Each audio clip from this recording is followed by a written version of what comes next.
Hello everyone, welcome back to our kitchen. তো আজকে আবারও চলে এসেছি একটা নতুন রেসিপি তোমাদের সঙ্গে শেয়ার করব বলে।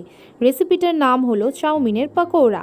হ্যাঁ, আর এটা বানানোর জন্য যা যা লাগবে সেটা হলো আদা কুচি, পেঁয়াজ কুচি, লঙ্কা কুচি, বেসনের গুঁড়ো, আর বয়েল করে রাখা চাউমিন, আর এদিকে লাগবে নুন স্বাদ মতন, লাগবে হলুদ গুঁড়ো, আর অল্প একটু জিরের গুঁড়ো।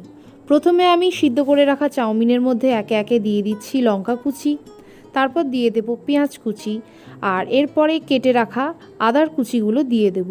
এবার পরিমাণ মতন অ্যাড করে দেব বেসনটাকে, আর তারপরে স্বাদ মতন নুন দিয়ে দিতে হবে।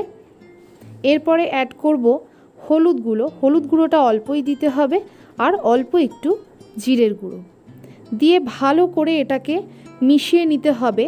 আর খুব ভালো করে মেখে নেওয়ার পর এটাকে ছোট্ট ছোট্ট করে বলের মতন বানিয়ে নিতে হবে। আর এদিকে আমি আগুন জ্বালিয়ে দিয়েছি, তেলটা গরম হচ্ছে, আর এইভাবে আমি ছোট ছোট বলের মতন বানিয়ে অল্প একটু হাতে প্রেস করে একে একে তেলে ছেড়ে দিচ্ছি ভাজার জন্য।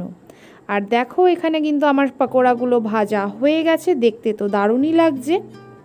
একে একে প্লেটে তুলে নিয়ে আমি সার্ভ করে দিচ্ছি। আর এখানে প্লেটিং ডান, দেখতে তো দারুণ লাগছে, খেতেও অসাধারণ হয়েছে। তোমরাও বাড়িতে ট্রাই করতে পারো।